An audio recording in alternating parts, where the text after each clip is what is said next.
Tonight on UMTV Pulse, students party from the window to the wall. Unique and fabulous divas work the stage, and a few of our own reporters talk about the latest in pop culture and lifestyle. Our reporters have their fingers on the pulse of entertainment news at the University of Miami, and it starts right now.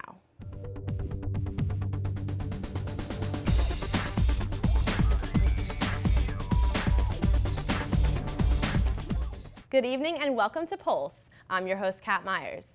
Well, Miami was unusually cold last Friday night, but hundreds of UM students still lined up outside of the Rat to enjoy a musical blast from the past. The Yin Yang Twins performed many of their greatest hits, and attendees got low in tune to the rap duo. Rebecca Pestana was one of those concert goers and is here to tell us all about it. Thank you for joining us, Rebecca. Thank you for having me. So now that you've gone, can you officially shake it like a salt shaker? You know what? That's gonna be hard because I cannot shake it like a salt shaker. I don't know. I feel like you could. But so the Rat hosts a lot of events, but none quite like this hip hop concert. What was the atmosphere like in there? Yes, it was actually one of the first biggest events at the Rathskeller. It was crazy. The line was very big. There were people there at 8 o'clock already starting to line up, and the event started at 10. So it was really pumped. The crowd was excited for the event. That's awesome, especially that they're, a duo from the past, Yes. not as recent. What do you think the consensus was after the concert? What did people think? After the concert, people were just, excited to have heard all those songs that they used to dance to when they were young. So people were excited about that, and they also had a meet and greet with a couple of our students. So that was exciting, to have a one-on-one with them, and yeah, we were just all excited for them to be there. Were you one of those that got to meet with them? I was, and in the interview you'll see that we got to speak with them, and yeah, they were really outgoing. That's great. And so right now you were there and you have a video, and we're gonna check that out. Last Friday, the Atlanta hip-hop duo Yin Yang Twins came to the University of Miami's Rathskeller to perform for students. Joining the students was also Sebastian, taking selfies and getting pumped with the crowd. This is the first time we've ever done anything this big at the Rathskeller, especially since it's opening last year, so all of us are very excited. It's something that Julie, the chair, and I have been planning back since last semester. Students were surprised and ecstatic for the Yin Yang Twins' appearance. The day they posted that there was going to be like a special performer at the Rat, I did not think it was going to be the Yin Yang Twins. I've been waiting to see them since I was like 15. I grew up on the Yin Yang Twins. I got a grill just for the Yin Yang Twins. Yeah. If you can describe them in one word, how would you describe the Yin Yang Twins? A little hood, a little fun. Swagadelic. Shake it like a salt shaker. Yin Yang Twins! The first 100 students got rewarded for their patience, and some said it was definitely worth the wait. It's a little long, but I'm waiting. I've been waiting for a while. I've been waiting for like 2 hours, so it's worth it. For the first 100 people, we have the Yin Yang Twins t-shirts. All of the staff members have black, and then the first 100 guests will be getting a white version. UMTV Pulse had the opportunity to interview the stars of the show. Alright. No, they were crunk. It was alright. I didn't really think about the students. I thought about the students' reactions. They were crunk. Yeah, what he said. At the end of the day, the duo knew how to put on a show for UM students. For UMTV Pulse, this is the Yin Yang Twins. The who? The Yin Yang Twins. The what? What he said. High heels, glitter, and a whole lot of glam. These are the main ingredients for the second annual Drag Out Show. UPride, UM's LGBTQ student organization, hosted a drag show last week. Armando Hernandez was one of those performers of the night and joins us now in the studio. Thank you for joining us, Armando. Thank you so much for having me. It's great to have you. So a lot of students don't know about Drag Out, and as a performer, you know better than probably any of us.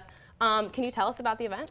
Well, basically, long story short, we basically had a bunch of performers, both professionals that we brought in from around Miami, as well as any student performers that wanted to come and just perform to help raise money. So we had both of those people kind of do their performances, and we also included not only men who want to dress up as women, but also any women who want to dress up as men, any other sort of gender bending performances you wanted to include. we accepted everyone basically. And then the main point of the event though was also to raise money for, I believe the Yes Institute is the organization that we were raising money for this year. I'm not exactly sure what they do with the LGBT community, but I believe it's to promote more equality in the workplace, so double check on that. But basically that's sort of what it entails. It's like a fundraiser, but also it's also a good chance for just the LGBT community to just come together and just like really enjoy drag. I mean, I invited a lot of my straight friends too, just because like they were really fascinated. They didn't know what drag was, you know? Right, and what was it like to be a performer in the show? Okay, I'll be honest, I was terrified at first, just like last year, because I always get those jitters, you know, beforehand. But I also told a lot of my friends too that like for me, drag is kind of like my guilty pleasure. Like you're very nervous going into it, but then you start getting ready, you start putting the makeup, the hair, the heels, and like everything on, and you really start to feel almost like a personality change. And then right before I go on the stage, I just feel like a totally different person. The nerves go away, and then I just go out there and perform. And I feel like it might be similar for the other performers as well, at least for the amateur performers. Right, and even now you're loving the nails, yeah, and I know you're excited about the hose. Yeah, so. my parents were like wanting to get rid of it because they thought I'd look weird, but like it's a really nice shade, so I'd rather just keep it on for now. So. That's great. And one of our reporters on UMTV went out and covered the story, so we're gonna check that out now. Miami, you know all about that. Vibrant outfits, drastic makeup, and let's not forget to mention big hair and wigs. UM's own Sassy Panache explains what's going on. In the past, we felt that LGBT visibility on this campus was kind of low, and it was sort of lacking as a presence. And so what we wanted to do was really use this event as an opportunity to showcase what the LGBT community is like in some ways. So Drag the Rat 2015 aims to bolster support for the LGBT community while entertaining the students. UPride, the LGBTQ social advocacy group at worked with the local Miami community to have drag queens perform. Hosting the event is Tiffany Fantasia, a veteran entertainer of Palace, the first and only gay bar on Ocean Drive in South Beach. Do we have in the house freshmen, make some noise? Oh, babies. Y'all so broke. This is student Michael Fernandez's first drag show, and he thinks the show is a lot of fun. It brings maybe awareness to, you know, like a different community, but to me it's not too much changing, you know. It's cool seeing different people doing different things. I like it. Yeah.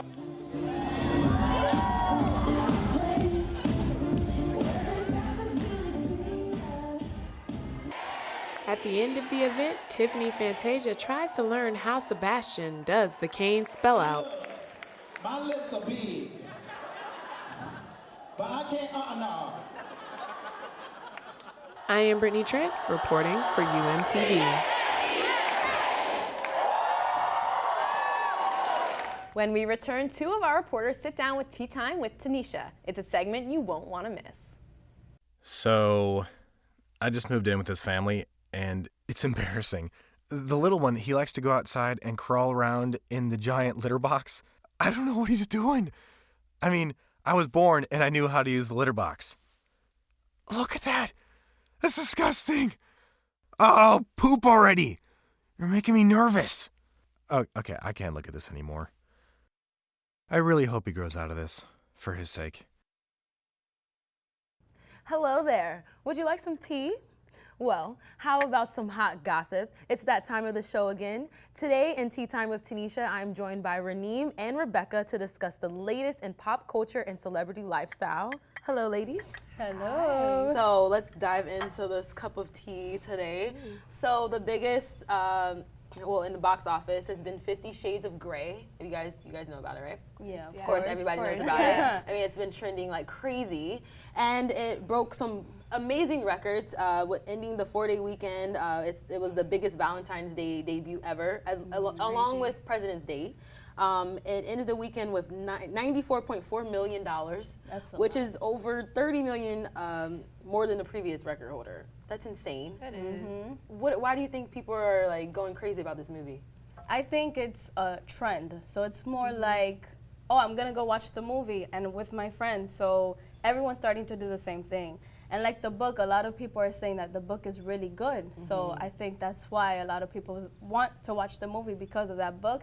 And also word of mouth. That's my opinion. Word of mouth in the book, that's why it's become so popular. Yeah, my thing was everyone's been talking about the soundtrack. You know, Beyonce, yeah, you know, redid a lot of her songs. Yeah, and they like I guess specifically for the movie, but all her songs are redone in like a major way. I think people want to see how much sex you can put in an R-rated movie without making it. I never knew was gonna go there. I mean, That too. don't I I totally always forgot about that. But yeah, I think that's just what it is. You know, you want to see how much can they put on the big screen without having to cut it out and make it X-rated, you know? Right. Well, speaking of in the movie, you know, he's an older guy dating a younger woman, or having an affair with a younger woman. So there's been a lot of controversy surrounding the theme dating younger men or women. Specifically, it exploded majorly over the internet and whatnot with rumors of rapper Tyga, who's 25, dating or supposedly dating Kylie Jenner, who's the Kardashians' younger sister, who is only 17. That makes her a minor. What do you guys think about that? One more year till she's 18, right? Well, But I mean, is it not crazy? He's not that old. It's not like he's 35, but still, 25 and 17, that's a big difference, you know? I still think she is a baby. Not like Amber Rose said. Amber Rose, like, oh, she has to go to bed at 7 o'clock. Amber Rose went on the Breakfast Club radio show and kind of talked about the issue. She's really not, she doesn't respect the relationship because, you know, Tyga was dating a longtime girlfriend, Black China, who he has a child with and whatnot, and now is supposedly dating Kylie Jenner, who he denies. I have mixed feelings about this. The part about him denying it, when she's on her 18th birthday, they're probably gonna, if they're still together, they're probably gonna come out and be like, surprise! No, we finally, you know, she's legal, and I finally decided, you know, I want to take it to the next step, stuff like that. I mean, Lindsay Lohan and Wilder Valderrama. I don't know if you guys remember that. She was like 16, 17. He was like 30 years old. I don't know, but they were dating, and on her 18th birthday, they're like, oh, we just decided to take our relationship to the next level. So I'm just like, it's happened before. It's not the first time. Yeah, that's true. Yeah.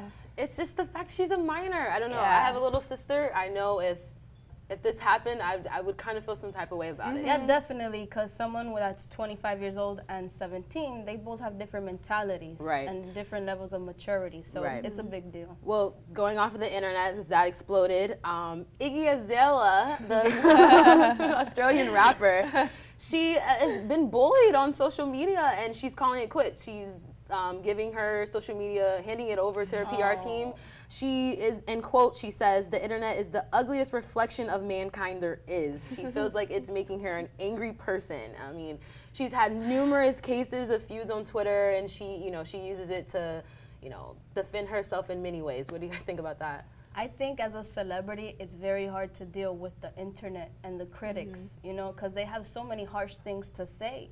And it can hurt someone, especially celebrities. They're human like us. So at the end of the day, they do feel what we all feel. So I understand Iggy. I don't think Iggy should totally stop and listen to these people that are bashing on her. I think she should just be strong and move on and accept the fact that people out there are, they're haters. All right, what about this? I have a story. So the rapper took to Twitter to rant about an incident recently with Papa John's. Apparently an employee released her information about, released her contact information to a relative. Crazy, right? Oh my God. That is crazy. Right. Don't order pizza. Don't order pizza. Don't order pizza. Well, thanks guys. Unfortunately, that's all the time we have today. To stay updated with our latest content, make sure you like us on Facebook and follow us on Twitter and Instagram at UMTV Pulse. Until next time, Hurricanes.